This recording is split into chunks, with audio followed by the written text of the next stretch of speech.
Icon press करा. नमस्कार मित्रांनो, मी अरुण अंधाळे पाटील. आपण पाहतात नवमहाराष्ट्रचा रोखठोक. आज मित्रांनो एक अतिशय गंभीर अशा विषयावरती आपण चर्चा करणार आहोत आणि तो विषय आहे नाशिक जिल्ह्यातील हनी ट्रॅप आणि भोंदू बाबा अशोक रात यांच्याविषयी एक नवीन खुलासा काल झालेला आहे. मित्रांनो 22 एप्रिलला SIT ने शैलेश कुटे सेंटर हॉटेल म्हणजे SST ग्रुपचे जे नाशिकमध्ये हॉटेल आहेत, मुंबई नाक्यावरती आणि गंगापूर रोडला जे रिसॉर्ट, त्याचे मालक शैलेश श्रीहरी कुटे यांना चौकशीसाठी बोलवलं आणि तब्बल 6 तास त्या माणसाची चौकशी झाली.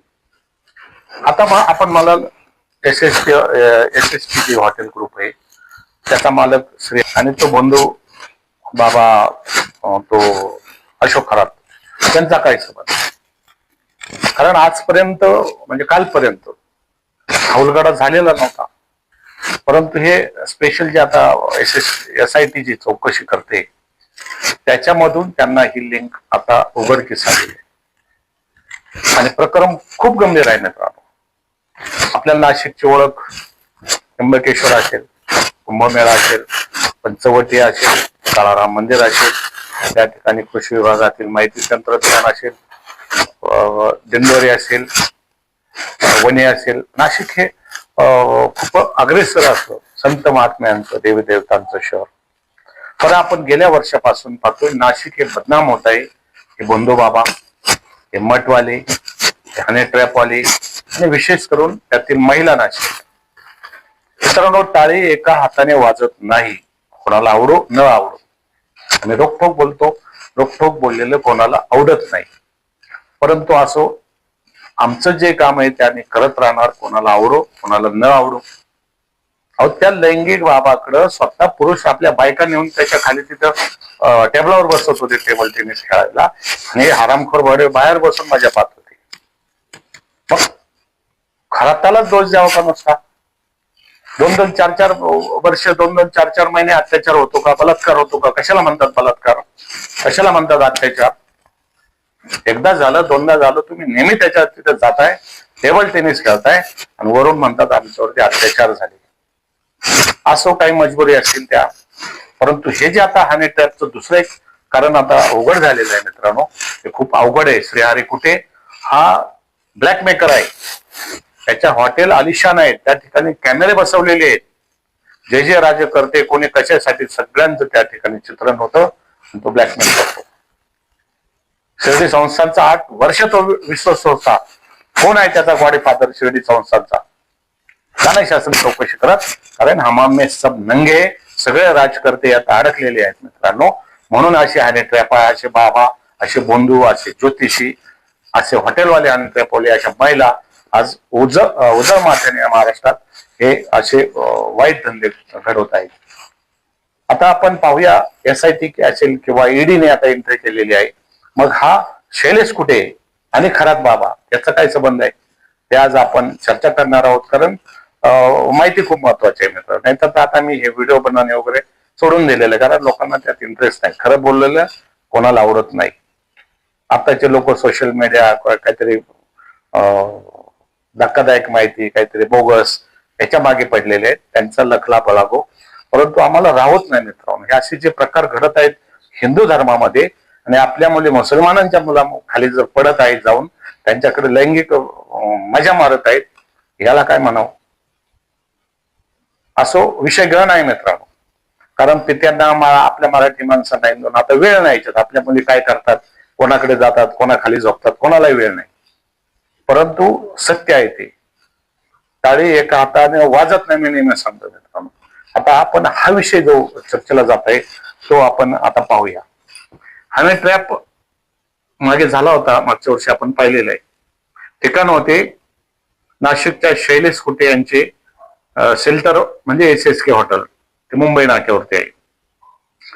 आणि हनी ट्रॅप झाला तो व खरात यांचे कनेक्शन काय आहे? खूप मोठी धक्कादायक माहिती आता SIT आणि EDला हाती लागलेली आहे मित्रांनो. त्यात मोठमोठे राजकर्ते, मोठमोठे अधिकारी आहेत. त्यामुळे ती माहिती दडवली जाईल यात काही शंका नाही. परंतु आपलं जे काही सुरू आहे ते आपलं सांगणं काम आहे मित्रांनो. या अगोदर नाशिक जिल्हा हादरवणाऱ्या भोंदूबाबा तसेच टाटा कन्सल्टीचं जे ऑफिस आहे TCS, त्या ठिकाणी त्या मुसलमान ते जिहादी आहेत लांडे कटेले, त्यांनी हिंदू मुलींना पाठवलं, हिंदू महिलांना पाठवलं, त्यांचं धर्मांतर केलं, त्यांना रोजा करायला लावला. आणि हे सगळं घडलं त्यावेळी त्या मुली खुशीने सगळं करत होत्या, त्यांचे खास भागवत होत्या.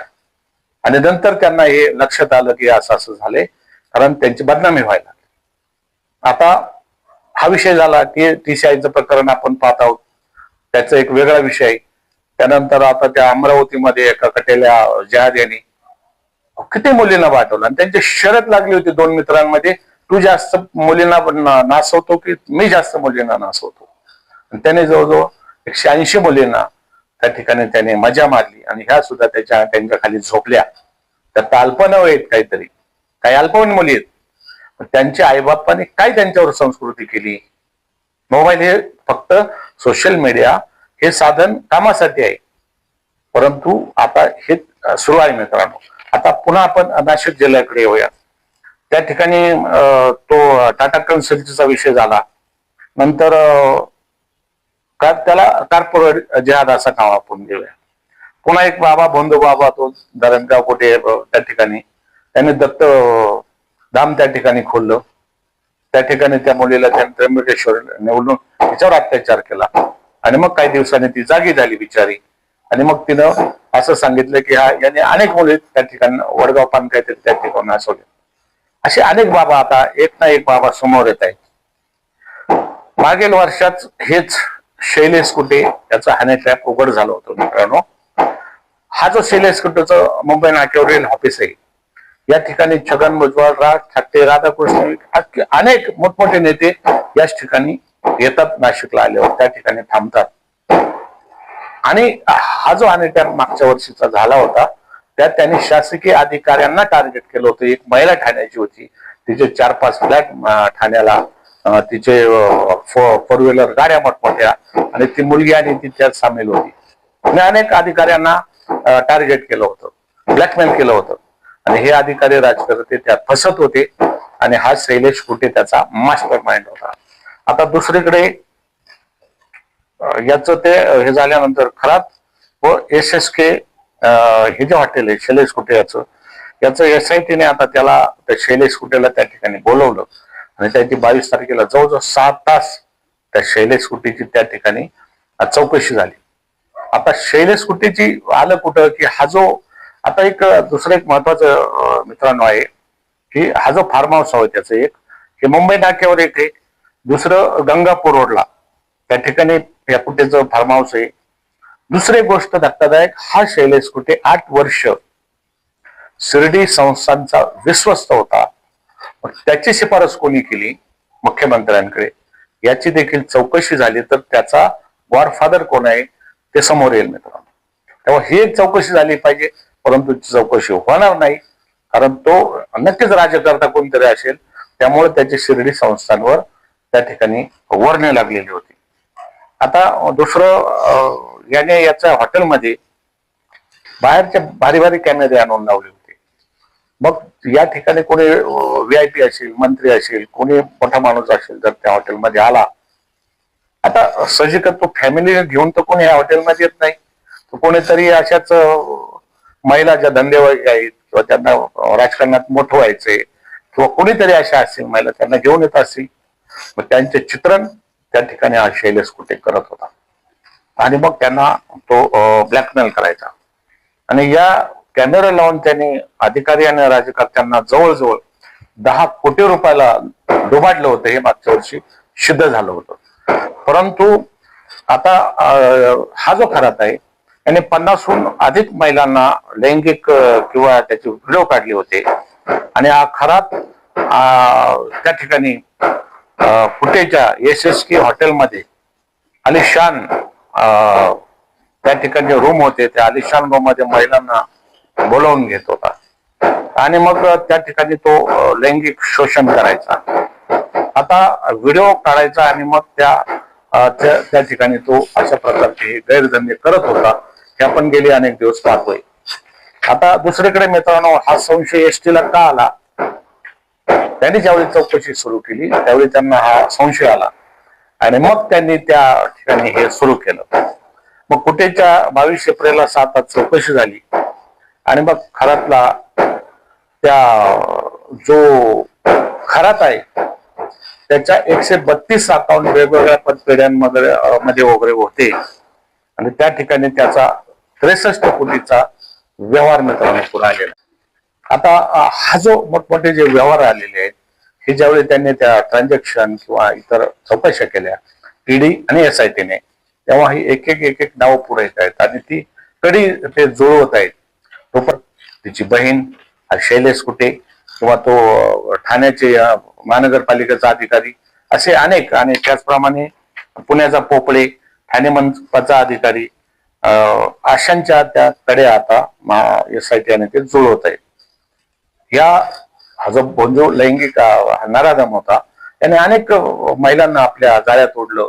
कोणाला मुलं पाहिजे मुलं दिली, कोणाला नोकरी पाहिजे नोकरी दिली, कोणाला बढती पाहिजे बढती दिली, कोणाच्या बदल्या करायच्या बदल्या केल्या, कोणाला आमदार व्हायचं आमदार करायचं आश्वासन दिलं, कोणाला नगरसेवक करायचं आश्वासन दिलं, कोणाला मंत्री करायचं आश्वासन दिलं, कोणाला मुख्यमंत्री व्हायची आश्वासनं दिली आणि या महिलांचा छळ त्यांनी केला. आणि त्यांचे नवरे किंवा आईबाप त्यांना त्या ठिकाणी घेऊन जायचे, बाहेर त्यांचे राखण करायचे आणि तो हरामखोर त्या महिलांसमोर त्या ठिकाणी लैंगिक मजा मारायचा. अत्याचार म्हणून नका मित्रांनो, हा अत्याचार नाही. ज्या महिला स्वयं म्हणजे खुशीनं आपल्या त्याच्याबरोबर खेळत होत्या मजा मारत होत्या त्याला अत्याचार कसं म्हणायचं आणि कोर्टात ते कसं सिद्ध होईल आता? त्यामुळं ह्या गोष्टी आहेत ना मित्रांनो, एक आपल्याला राग येतो किंवा आपण बोलतो हा विषय इथपर्यंत ठीक आहे, परंतु याला अत्याचार कसं म्हणता येईल? आता दुसरी गोष्ट मित्रांनो, नाशिकमध्ये आपण पाहत आहोत. नाशिक यासाठी मी एकदा सांगितले आपल्याला कुंभमेळा इतर आता विषयावरती यामागे त्या नाशिकचं नाव घ्यायचो. आता नाशिक म्हणजे लैंगिक अत्याचार, नाशिक म्हणजे बौद्ध बाबाचा अत्याचार, नाशिक म्हणजे मठाधिकाऱ्यांचा अत्याचार, नाशिक म्हणजे मुस्लिमांचा मराठी युवतीवर अत्याचार, असे फक्त वाईट या दृष्टीने आज नाशिकचं नाव बदनाम होत आहे मित्रांनो. याला कारणीभूत कोण आहेत? फक्त खरात कारणीभूत आहेत. परत ते TCI मध्ये ते 5-7 लांडे कारणीभूत आहेत, हरामखोर, ते जिहादी सैतान कारणीभूत आहेत. कोण कारणीभूत आहे? त्याला कारणीभूत आहेत नाशिककरच, कारण त्यांनी या लोकांना आज त्या ठिकाणी पोचलेलं आहे मित्रांनो. नाशिकच का, नाशिकमध्येच असे का घडतंय हा एक विचार आहे. काळाराम मंदिर ते पुजारीने माझे 10 कोटी रुपये खाल्ले त्या ठिकाणी. आता पुन्हा शैलेश कुटे होय, हॅने ट्रॅप, खरात, या सगळे जर आपण पाहिलं मित्रांनो तर याच्यात एक लक्षात येतं आपल्याला, यामध्ये सगळ्यात राजकीय लोकांचा, या हरामखोरांना, या नराधमांना, या बलात्कारी बंधूंना पाठिंबा आहे. कारण त्याचा लाभ या लोकांनी देखील घेतला. शैलेश कुटेच्या ऑफिस हॉटेलमध्ये कोणकोणते मंत्री जात होते, काय काय त्या ठिकाणी राजकारण करत होते, हे आपण शासनाकडे जर इच्छाशक्ती असती त्यांनी ते चेक केलं असतं. मंत्रिमंडळाचं काय पुन्हा बरेच कॅबिनेट मंत्री त्यात सामील असतील. आता या बोंडो बाबाकडे दीपक केसरकर, रुपाली रासकर, आता तिथे आपण पाहिलं कशी पाया पडत होती, काय काय करत होती. आणि या रुपाली रासकरने बऱ्याच महिला त्या बोंडो बाबाला पुरवल्या असा आमचा थेट आरोप आहे. कारण की त्याच्या महिलांना सांगायचे असा बाबा आहे असा याचं एक, मग हिचं पाहून बाकी महिलांना वाटायचं आपण हिच्यासारखं अध्यक्ष होऊ, काहीतरी मंत्री होऊ, त्या स्वतः त्याच्याकडे जायच्या आणि तो आरामखोर त्यांना वयाग्रा द्यायचा, मुतायचा, मूत पाजायचा, काय काय करायचा आणि त्या महिला निमूटपणे ते सगळं सहन करायच्या. काहींना मुलं होत नव्हती, त्यांना वयाग्रा द्यायचा, हाय वयाग्रा द्यायचा, नवरे बाहेर बसायचे आणि हा मुलं द्यायचं त्यांना. तेव्हा ह्या गोष्टी आहेत ना मित्रांनो, अंधश्रद्धा ही आजही आपण सगळीकडे सुरू आहे. प्रत्येक तालुक्यात अनेक गावांमध्ये या अंधश्रद्धांचा बाजार आजही सुरू आहे. आजही युपी बिहारचे तडीपार गुंड, तडीपार खुनी, नराधम आज आपल्या महाराष्ट्रामध्ये गावागावात येऊन त्या ठिकाणचे बाबा बनलेले आहेत. त्या ठिकाणी त्यांनी मठ स्थापन केलेले आहेत.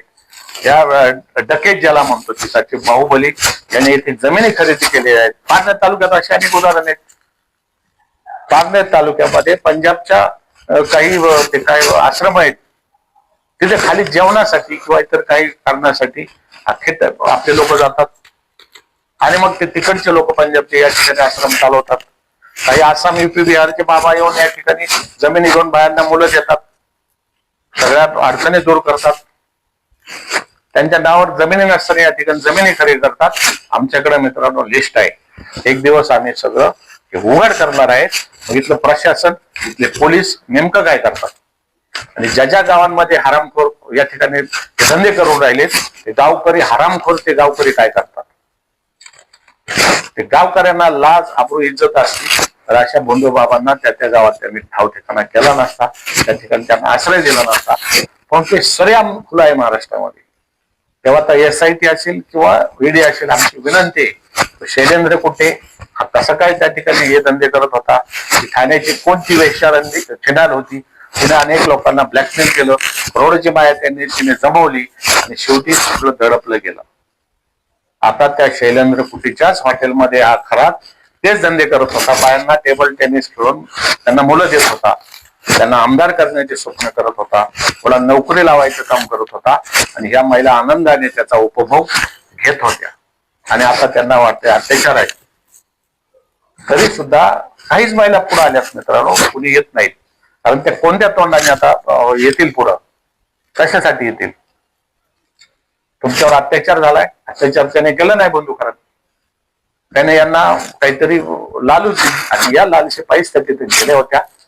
आणि असा हा जो महाराष्ट्र आहे मित्रांनो, हा महाराष्ट्र नेमका चाललाय कुठं? महाराष्ट्रामध्ये या घटना का घडतात? त्या हरामी शैतान जिहादी लांडे या ठिकाणी हिंदू मुलींना का पाठवतात? तर हिंदू मुली सो खुशीने त्यांच्याबरोबर का झोपतात? आणि आई वडील अशी भाड किती दिवस खाणार आहे त्यांचे, हा एक मोठा प्रश्न आहे.